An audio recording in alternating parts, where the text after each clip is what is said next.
Bismillahirrahmanirrahim. Assalamualaikum warahmatullahi wabarakatuh. Perkenalkan, saya Silvia Litviana Januari dengan NIM 12020800057. Saya dari kelas 3B, Prodi Pendidikan Kimia, UIN Sunan Gunung Jati Bandung. Pada kesempatan ini, saya akan mempresentasikan book chapter report untuk memenuhi tugas akhir mata kuliah Filsafat Pendidikan dan Sejarah Kimia. Pada materi pertama yaitu ada zaman keemasan Islam. Dari abad ke-8 hingga abad ke-14, Islam berkembang.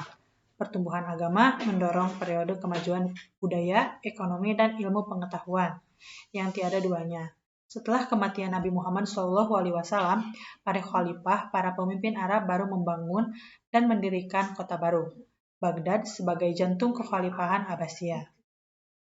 Jabir ibnu Hayyan, salah satu alkemis Islam paling terkenal, membahas berbagai topik termasuk kosmologi, filsafat, astrologi, dan banyak lagi. Dalam karya tulisnya yang dikenal sebagai Jabirian Corpus Khalid bin Yazid, juga dikenal sebagai Raja Khalid, adalah penulis karya alkimia pertama yang diterjemahkan dari bahasa Arab ke bahasa Latin. Selanjutnya yaitu zaman keemasan. Penulis A Handbook for Travelers in Syria dan Palestina diterbitkan pada tahun 1868 yang mengatakan bahwa masjid-masjid terindah di Damaskus adalah seperti Islam itu sendiri, dengan cepat membusuk dan merupakan peninggalan dari zaman keemasan Islam, begitu pula dalam menggambarkan budaya pada masanya. Alkemis Islamic Intennial lainnya adalah Muhammad Ibni Zakaria Ar-Ron, juga dikenal dengan nama latinnya Rhazes. Dia juga seorang filsuf, dokter, polimet, dan tokoh penting dalam sejarah kedokteran. Melalui karyanya, Rhazes membuat sejumlah kontribusi mendasar untuk sejumlah bidang yang berbeda. Ia menulis buku perintis tentang penyakit cacar dan campak dan karakteristiknya, melakukan pekerjaan integral pada pemahaman oftalmologi atau diagnosis dan pengobatan gangguan mata, dan bahkan orang pertama yang mengenali reaksi pupil terhadap cahaya. Selanjutnya yaitu ada legenda Khalid dan tablet Zamrud. Khalid terkenal sebagai katalisator di balik terjemahan bahasa Arab pertama dari teks alkimia. Khalid adalah seorang tokoh legendaris, diyakini telah menjadi salah satu alkemis paling awal di Arab. Khalid banyak dengan membawa pengetahuan alkimia dari Alexandria ke dunia Islam. Dia dikaitkan dengan memperjuangkan terjemahan bahasa Arab pertama dari teks-teks alkimia, bersama dengan obat-obatan dan astronomi lainnya yang ditulis oleh penulis Yunani dan Koptik. Tablet Zamrud itu samar, bagian tulisan yang banyak dipelajari dan ditafsirkan ulang yang telah direnungkan oleh para alkemis selama berabad-abad dalam upaya untuk membuka rahasianya. Teks tersebut dikaitkan dengan Hermetika, serangkaian teks Mesir Yunani dari abad kedua dan seterusnya, yang oleh para alkemis Eropa dianggap sebagai dasar dari praktik mereka. Selanjutnya yaitu ada Jabir bin Hayyan atau biasa dikenal dengan pendiri kimia.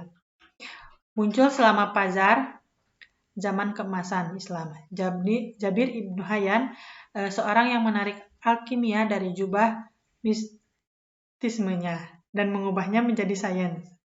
Jabir ibnu Hayyan lahir pada 721 Masehi di Khorasan, mengangkangi Iran dan tengah Amerika Serikat, menuju perbatasan timur laut dunia Islam di bawah kepemimpinan dinasti Umayyah.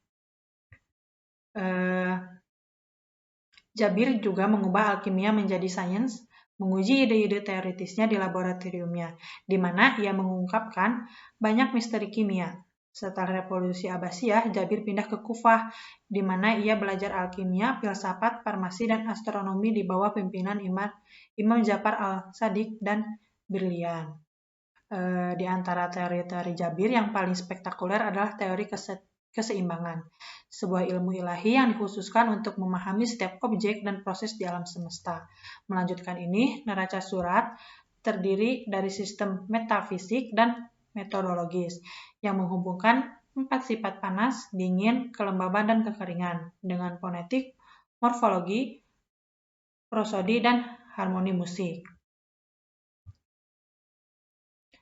Selanjutnya yaitu ada takwin dan alkimia Islam. Takwin sering dianggap sebagai cabang alkimia yang agak religius karena tindakan itu dilihat sebagai emulasi dari kekuatan penciptaan dan pemberian gelar ilahi dari kejadian dan kebangkitan. Dari perspektif beberapa alkemis memanfaatkan kekuatan fisik dan spiritual di alam. Kata alkimia berasal dari bahasa Arab, yaitu alkimia, yang mungkin berasal dari bahasa Mesir, kemi atau biasa diartikan hitam. Selanjutnya ada alkimia dan obat mujarab.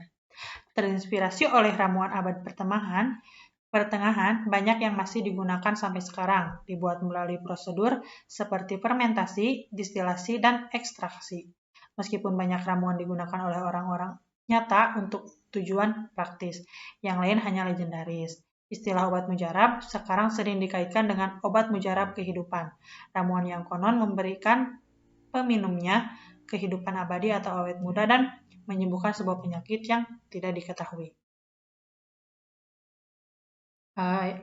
Selanjutnya adalah sejarah alkemis, sebuah batu filsafat